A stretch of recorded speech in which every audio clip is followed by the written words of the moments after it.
mostrar a espiritualidade da igreja cristã brasileira, da igreja evangélica brasileira. Este acontecimento, ele não causou esfriamento nas pessoas. Ele apenas revelou que a maioria dos crentes estão acostumados em fazer coisas, em não ser de Deus. Fazer coisas para Deus e não ser de Deus. Há uma diferença muito grande nisso. Porque enquanto estávamos todos juntos, encontrando, sendo aqui no templo, em outro lugar, evangelizando, orando, buscando, estando lá, nos reunindo em família, para um jantar, para um café, para uma coisa, para outra, nós estávamos muito juntos e muito animados. Mas tirou esse fazer coisas, e a maioria das pessoas passou por um esfriamento gigantesco. Alguns, e eu vou aqui, exceto aqueles que fazem parte de um grupo de risco, que tem medo, e aí então estão em casa, mas são crentes, então, tirando essas pessoas, algumas pessoas vieram muito pouco depois que voltamos os cultos presenciais. Outras pessoas nem voltaram. E eu digo, a culpa é da pandemia? Não, a pandemia só mostrou quem nós somos. Muito de ações, enquanto nós estamos fazendo, estamos animados. O dia que não nos deixam fazer, nós desanimamos. Por que eu estou tratando isso aqui com a igreja? Isso aqui não é a Igreja Presbiteriana Nova Brasília, não. Isso aqui, infelizmente, quem me dera fosse aqui, e só aqui. Mas é de uma forma geral. Uma forma geral. O que eu estou tratando para vocês aqui, estou trazendo essa experiência, é para apontar a vocês que o espírito da lei, dos mandamentos de Deus, ele não tem a ver com o fazer ou não fazer. E é isso que os fariseus, os saduceus, todas as pessoas dali, os judeus, não entenderam. E Jesus então vem para mostrar que a essência da lei e dos mandamentos é algo que está dentro, que parte de dentro para fora. Eu vou citar alguns exemplos depois, mas para isso eu preciso antes entender, trazer para você, porque você entenda também algumas coisas importantes. Por exemplo, no texto lido de Romanos, ele leu Romanos 13, na primeira parte, na parte da liturgia, do programa do culto. Mas se você voltar aqui no capítulo 12 de Romanos, a partir do versículo 9, você encontra o seguinte: o amor seja sem hipocrisia, detestai o mal, apegando-vos ao bem. Amai-vos cordialmente, versículo 10, uns aos outros, com amor fraternal. Prestem atenção na segunda parte deste versículo. Preferindo-vos em honra uns aos outros.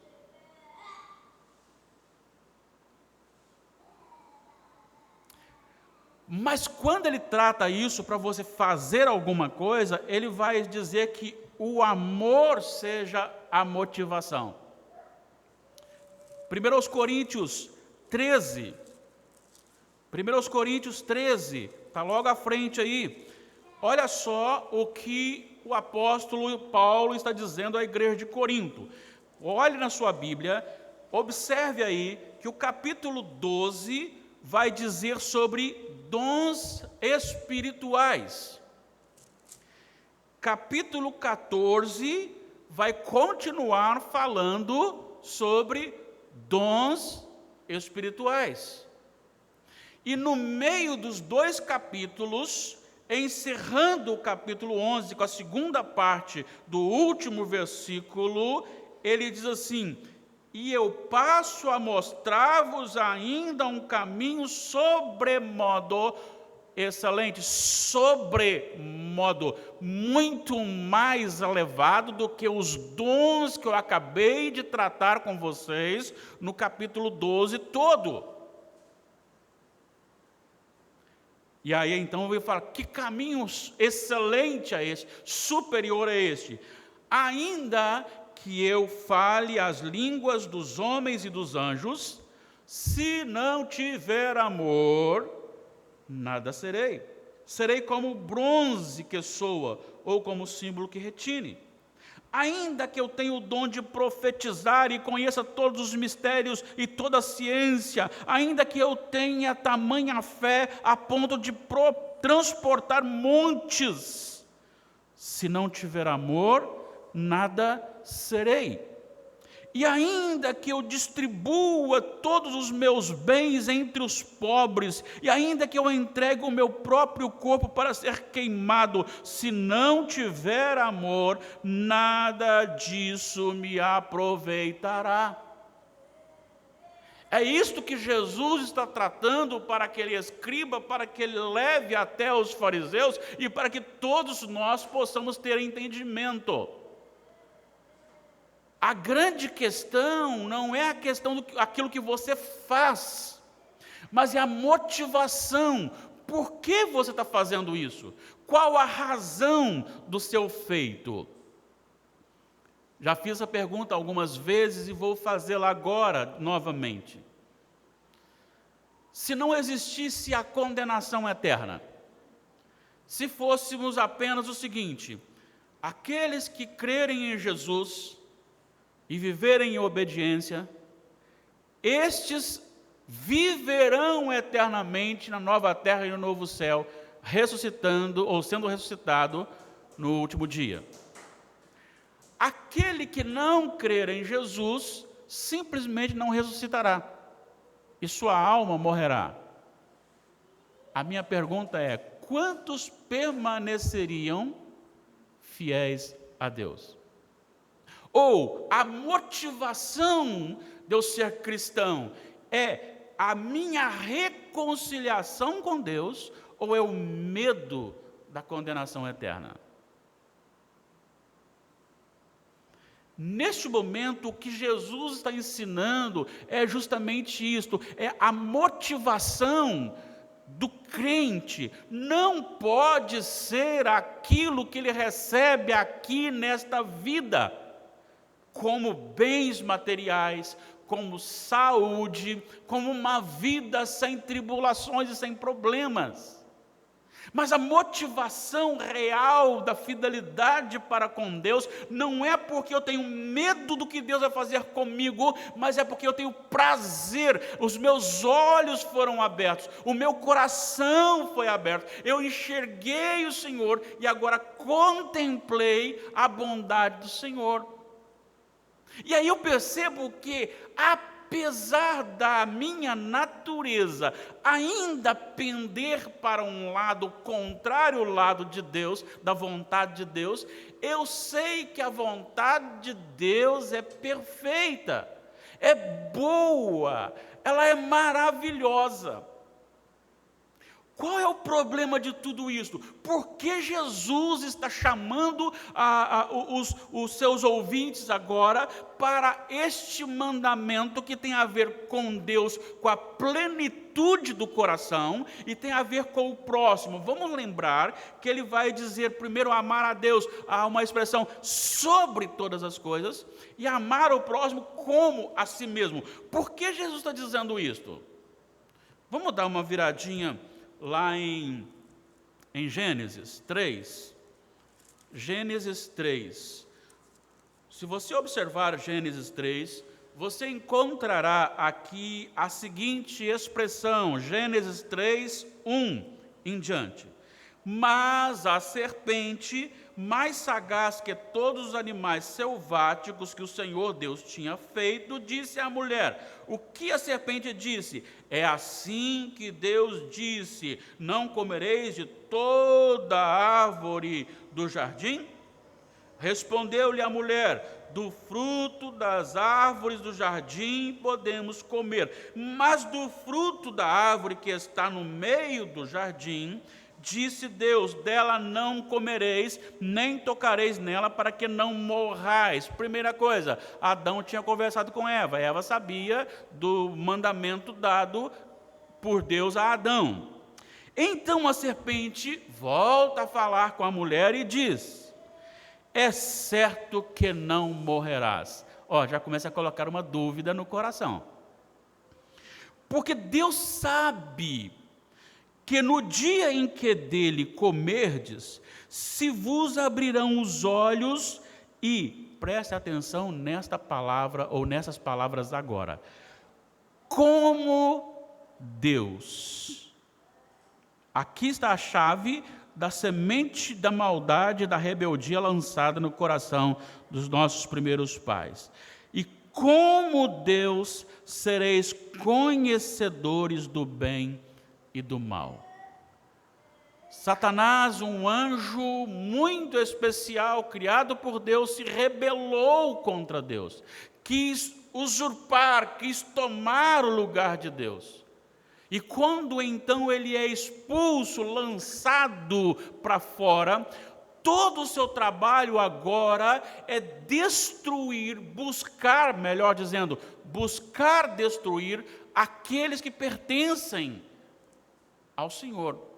Então a primeira coisa que ele fez foi colocar no coração dos nossos primeiros pais a dúvida para que eles fossem tentados a serem iguais a Deus, usurpar a posição de Deus, rebelar-se contra o Senhor. Então a rebeldia é a essência da queda, do coração totalmente corrupto, corrompido.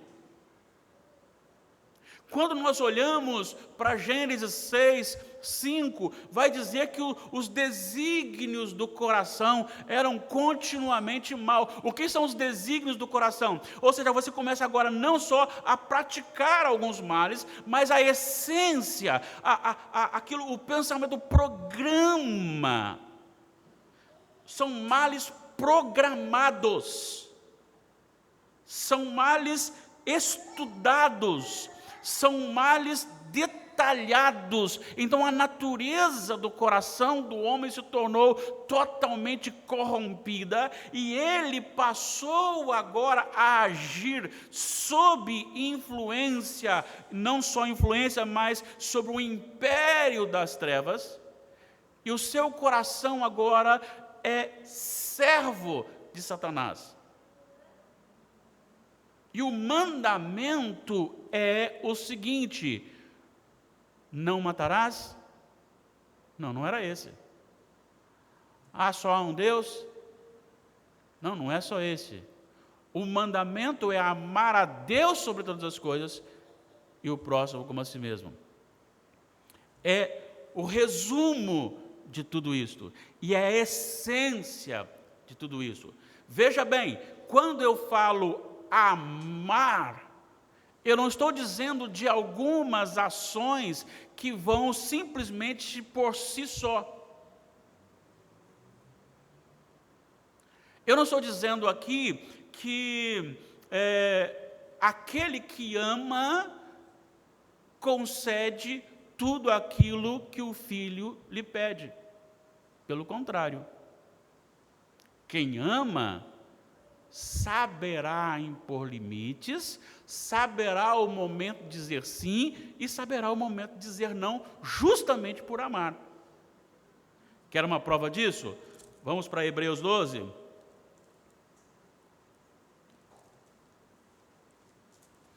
Hebreus, capítulo 12, a partir do versículo 4. Ora, na vossa luta contra o pecado, ainda não tendes resistido até ao sangue, E estáis esquecidos da exortação que, como a filhos, discorre convosco. Exortação, presta atenção. Filho meu, não menosprezes a correção que vem do Senhor. Tem uma correção vindo do Senhor.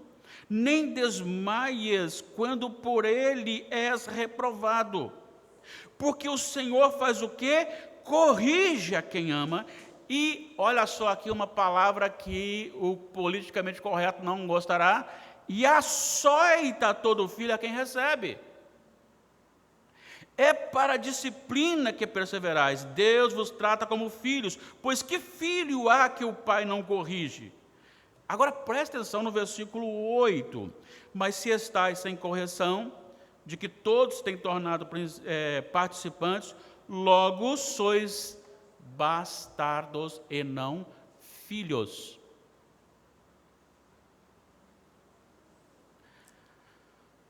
A grande questão é o que é o amor. Então, a questão é a motivação para você fazer. Então, quando eu tenho a visão de quem é Deus, eu teria noção do que é ou que são os seus mandamentos. Para isso, eu preciso conhecer Deus. Para que eu ame a Deus com tudo o que eu sou. Porque se fosse assim, e Jesus falasse assim, o segundo mandamento é o maior. Então era uma coisa que eu só não fazendo aquilo, eu estaria pronto.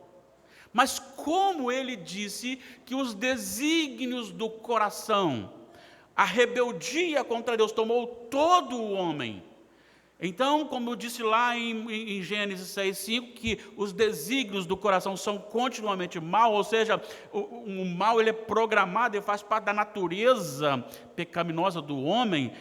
Também a lei vem dizendo que só aceita a perfeição quando todo o homem amar a Deus sobre todas as coisas, com perfeição. E é neste contexto de amar a Deus com tudo que você é, que você começa a se conhecer. Como você se conhece? Quando você olha para Deus, a sua santidade. Ah, irmãos, a igreja perdeu a visão da volta de Jesus. Nós vivemos um relacionamento de uma associação de bons modos, boas maneiras, boa comunhão, bons relacionamentos. E nós nos esquecemos que a igreja não tem a ver com essas coisas daqui. Tem a ver com a glória de Deus aqui, mas ele será glorificado realmente na consumação, quando a igreja que é pecadora, uma igreja que foi morta nos seus delitos e pecados, ela é revivida por Deus, a graça manifestada, a justiça manifestada em Cristo por nós, e a justiça manifestada sobre aqueles que não estão em Jesus, e esta justiça ela é glorificada, a graça é glorificada, a justiça é glorificada, Deus é glorificado, mas a igreja, ela passa por aqui. O Senhor Jesus disse que nós estamos no mundo, mas nós não somos do mundo. E é dentro desse emaranhado de coisas aqui que nós perdemos a essência da volta de Jesus.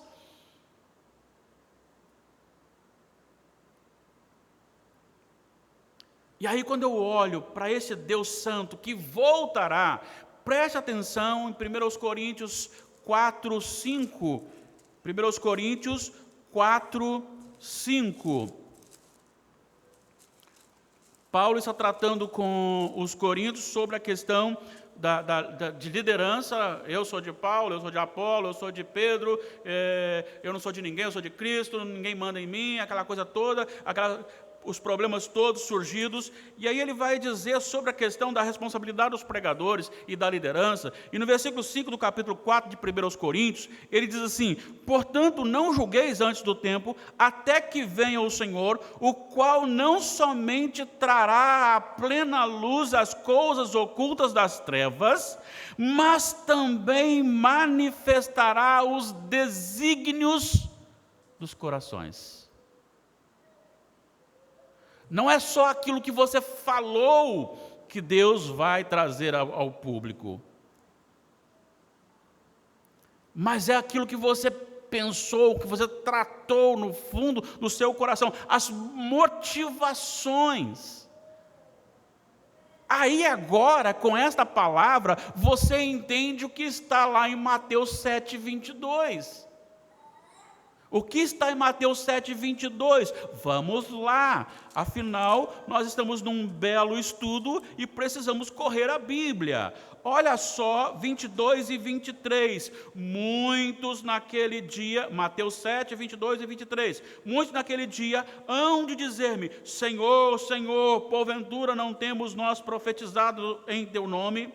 E em teu nome nós não expelimos demônios, e em teu nome não fizemos muitos milagres? Então lhes direi explicitamente, nunca vos conheci, apartai-vos de mim os que praticais a iniquidade. Deixa eu fazer uma pergunta, se você visse alguém ali na praça, fazendo tudo isto, porventura não profetizamos em teu nome, expelindo demônios, fazendo milagres, você o consideraria como um salvo? Possivelmente sim, eu pelo menos acharia que ele seria um homem de Deus, uma mulher de Deus. E Jesus vai dizer, não, não é este que aqui está. Por quê? Porque ele sabe qual é o desígnio do coração, ou a motivação para se fazer aquilo. Por isso ele disse que nós temos que amar a Deus de todo o nosso coração, alma, força, com todo o nosso ser. E à medida que nós olhamos para Deus, então nós começamos a nos ver. E aí é que entra o problema. Quando nós nos vemos comparado aos outros, minha esposa esses dias falou assim, ninguém conhece o casal se não mora com o casal. Nós podemos enganar bem. Nós podemos enganar bem. Ter uma aparência aqui, ali, e dentro de casa sermos terríveis. Assim também é a vida das pessoas, a minha e a sua. Nós podemos dizer que amamos a Deus, podemos dizer que estamos íntimos de Deus, cheios do Espírito Santo, até fazendo sair fogo, descer fogo do céu. Mas no último dia, disse o apóstolo Paulo, que não só serão manifestados as obras das trevas, mas também os desígnios, ou a motivação. Qual a minha motivação de estar na igreja? Qual a minha motivação de ser pastor? Qual a minha motivação? Se não me deixarem estar na frente, eu vou embora. Já pensou nisso? E aí você é confrontado quando você vai para Jeremias, porque quando você olha a palavra de Deus, você fica então se vendo. Jeremias 17, 9 e 10. Enganoso é o coração mais do que todas as coisas, e desesperadamente corrupto. Preste atenção essa fala é para intensificar o grau de perversão do nosso coração sem a graça de Deus, de corrupção. Enganoso é o coração mais do que todas as coisas, e desesperadamente corrupto. Quem o conhecerá? Só Deus o conhecerá. Eu, o Senhor, esquadrinho o coração. O que é esquadrinhar? Esquadrinhar é você medir cada detalhe, ele entra, ele sabe, ele esmiuça. Aquele que constrói a planta, ou aquele que foi o executor da obra, quando tem que fazer alguma coisa numa construção que já está há mais tempo e as pessoas não conhecem, chama-o, aí ele diz, olha, aqui tem uma sapata com uma coluna, ou aqui tem isso, aqui tem outro, porque ele mediu, ele fez, ele sabe a medida de cada coluna, ele sabe a resistência. Deus esquadrinha, Ele sabe tudo do coração do homem, por isso Ele faz vir, no último dia, os desígnios do nosso coração. E aí vai dizer aqui que o nosso coração é enganoso. E aí nós vamos então para o outro texto, que é Romanos. No capítulo 3, versículo 23, o que ele diz aqui no Romanos 3, 23? Pois todos pecaram e carecem da glória de Deus.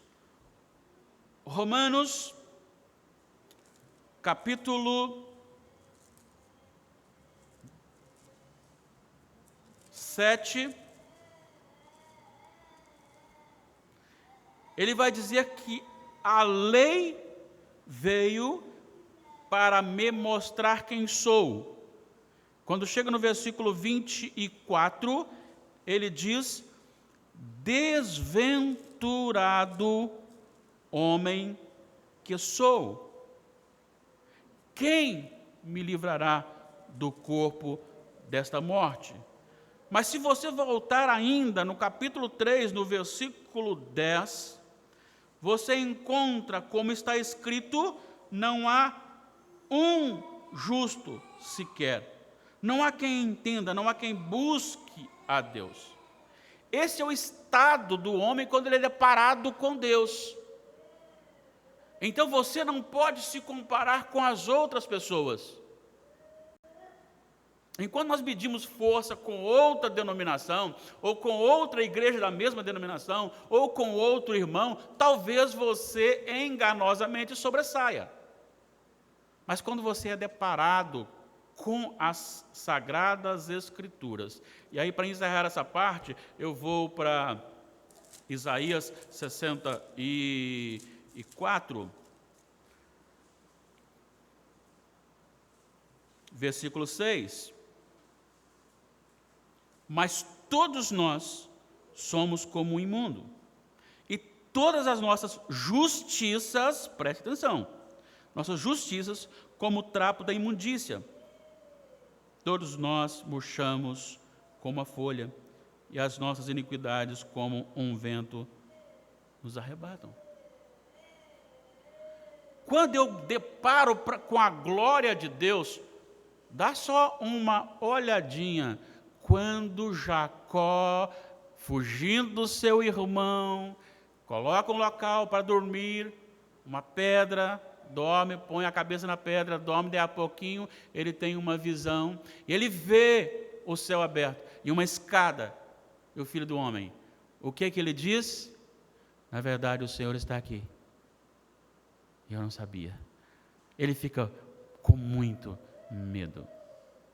Quando você olha para a vida de Moisés, Moisés está tranquilamente num dia normal da sua vida, carregando as suas ovelhas, levando as suas ovelhas de local para local, e de repente ele passa por trás de um monte, e quando de repente ele olha, tem um arbusto, uma árvore, uma sarça, e ela está pegando fogo, mas aquela sarça não se queima, e ele diz: vou lá para examinar. Afinal, já tinha 40 anos que estava no deserto, ele poderia muito bem desvendar alguns mistérios, mas quando ele se aproxima, ouve-se uma voz: para aí, tira as suas sandálias, porque isso aqui é terra santa.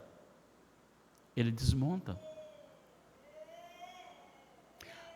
Isaías, ele está ali, de repente tem uma visão de Deus, e quando tem a visão de Deus, o que ele faz? Ele cai por terra, ele se reconhece. Quando nós vemos a glória de Deus, nós nos vemos. E aí, quando nós nos vemos, fica mais fácil de cumprir, então, o segundo mandamento: amar o próximo como a nós mesmos. Dr. Martin Lloyd-Jones disse o seguinte: você jamais será capaz de amar o seu próximo enquanto não souber a verdade sobre si mesmo, enquanto não se tiver examinado à vista de Deus. Só então você começará a amar o seu próximo. Antes disso, não. Eu só consigo verdadeiramente amar o meu próximo quando eu olho para mim mesmo diante de Deus. Quando eu olho para mim mesmo na lente de Deus. E aí eu percebo que só poderei amar a Deus se algo acontecer no meu coração, e este algo tem que ser um novo nascimento. Não dá para amar apenas com um conserto de parte do coração. É necessário que este coração velho morra junto com Cristo e na ressurreição de Jesus nasça um novo coração, nasça uma nova vida, uma nova motivação, os olhos abertos, o coração aberto. Agora eu vejo a glória de Deus, agora eu sei quem eu sou, mas eu entendo também a sua graça, eu entendo também o seu amor, eu entendo também a sua misericórdia, e eu me quedo aos seus pés dizendo: eu não posso, socorre-me. E é nesse momento então que eu, olhando para mim, mas olhando para a glória de Deus, e olhando para o sacrifício de Cristo, olhando para a ressurreição de Jesus, eu então agora sou habilitado a dizer: eu sou um pobre miserável, mas a tua graça superabunda onde há muito pecado, e na minha vida será assim. E uma vez que isso acontece, eu olho para o meu irmão e vejo que eu em nada sou melhor do que ele, porque fui revelado pela glória de Deus. E aí então eu vou querer amar o Senhor com toda a minha força, com todo o meu coração, com toda a minha alma, com toda a minha vontade. Eu lutarei contra mim mesmo, para que o meu corpo seja para a glória de Deus, para que os meus olhos sejam para a glória de Deus, para que os meus ouvidos sejam para a glória de Deus, para que os meus lábios sejam para a glória de Deus, para que o meu coração verdadeiramente me motive, não por medo ou para ser visto, mas é porque o que está dentro de mim é vida, é o Espírito Santo. E aí eu sei que se Deus tirar de sobre mim um pouquinho a mão, eu não vou dizer que os caldeus invadiriam os meus bens, como fez com Jó. Eu não vou dizer que a minha saúde talvez seria deturpada, como aconteceu com Jó. Mas se Deus tirar de sobre a minha mão, eu mesmo me torno meu maior inimigo. Ai de mim, se não for a graça de Deus. Por isso então, aí está a mensagem. Aí está o centro. Então eu vou amar o meu irmão quando ele pecou contra mim, porque eu sei que eu sou pior do que ele sem a graça de Deus. Porque quando eu olho para Deus, eu me vejo. Eu sou revelado, e quando eu sou revelado, não tem nada de bom em mim mesmo, por mim mesmo, a não ser quando o Espírito Santo entra no meu coração e coloca em mim a bondade do Senhor, a nova natureza. Aí eu vou olhar para o Senhor e vou querer amá-lo com toda a minha força. Vou olhar para o meu próximo e vou considerá-lo superior a mim mesmo. Cai por terra o egoísmo, a exultação, a exaltação, cai por terra tudo aquilo que é carnal, e eu vou derrotando-me carnalmente. Fazei, pois, morrer a vossa natureza terrena, Colossenses 3,5, dia após dia. E aí não fica difícil de amar o próximo, quando eu olho para Deus e me vejo nos olhos de Deus. Quantas vezes nós temos tanta dificuldade de perdoar aquele que nos ofendeu? Quantas vezes nós temos tanta dificuldade de compartilhar com o outro? Eu estou falando de igual para igual, quanto mais, como disse aqui o apóstolo, considerar em honra o outro superior a si. Acho que precisamos um exercício mais disciplinado para uma vida de santificação. a lei de Deus não tem a ver com o que você faz, tem a ver com por que você faz. E aí eu amo a Deus, porque Ele é o único, porque o meu coração foi lavado por Ele. Aí eu não aceito adorar a nada e a ninguém a não ser o meu Senhor. E aí eu terei temor pelo nome de Deus. Já percebeu como é que nós perdemos o temor do nome de Deus? Não tomarás o nome do Senhor teu Deus em vão. E às vezes nós fazemos piadinhas, brincadeirinhas com o nome de Deus. Perceberam que o domingo, sendo então o dia do Senhor, já não é mais o dia do Senhor?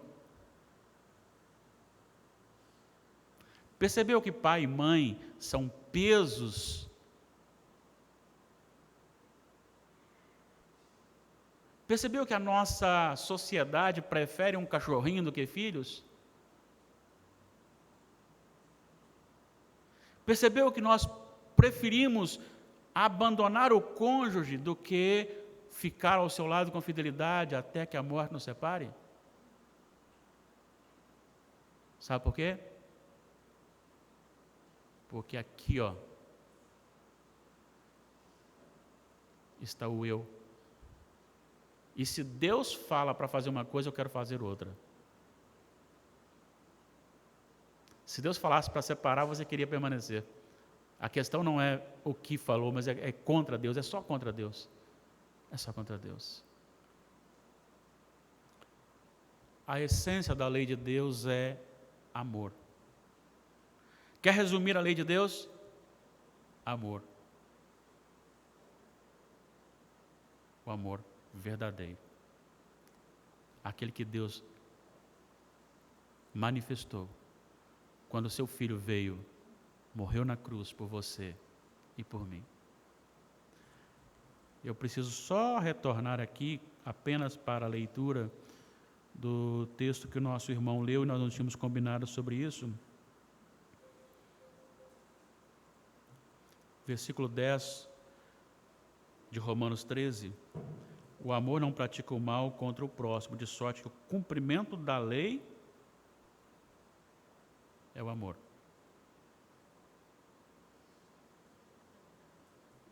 É de dentro. Aí sim, eu vou amar o meu próximo, eu vou amar estar com os irmãos aqui, cultuando, exaltando, e quando nós falarmos sobre a grandeza de Deus, daqui a pouco vamos falar de novo, da mesma grandeza. Sabe por quê?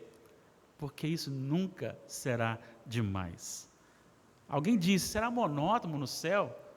Não, não será, porque aquele que é novo nascido, ele louva, ele tem sempre um novo cântico, uma nova razão, e a grandeza de Deus vai ser sempre, sempre, sempre exaltada. O sentido real da lei é o amor verdadeiro, que vem de dentro, e aí ele resulta em ações, aí ele resulta em ajuntamentos, quem sabe um bom jantar, um chazinho da tarde, um encontro, um retiro espiritual, um bom bate-papo.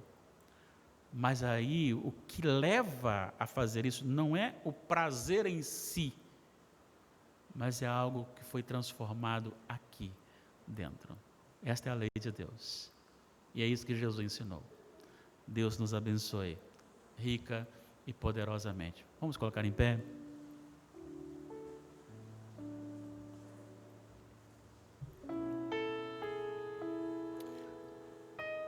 Como é maravilhoso, Senhor, ter nascido neste período, embora haja tantas coisas acontecendo, isso deixa-nos tão tristes. Nós choramos pela nossa pecaminosidade, mas também choramos pela rebeldia deste mundo, em negar a criação, em negar o Senhor.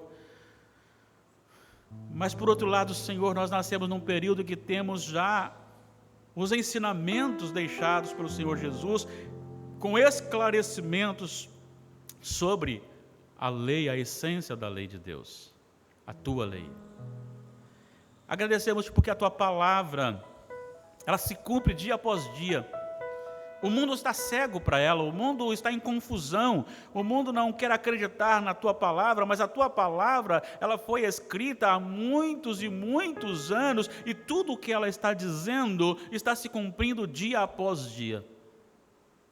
Agradecemos por tê-la para a vivificação do nosso coração. Agradecemos-te, Pai, pela bênção que nos dás, de falar e nos mostrar quem somos, do nosso salário, mas ao mesmo tempo de estender sobre nós a tua graça salvadora, nos fazer de novo e para a glória do Senhor. Aguardamos sim, aguardamos com alegria o dia do retorno de Jesus. Aguardamos sim, aguardamos esperançosos, e por que não dizer ansiosos no sentido de almejar, de desejar esse dia.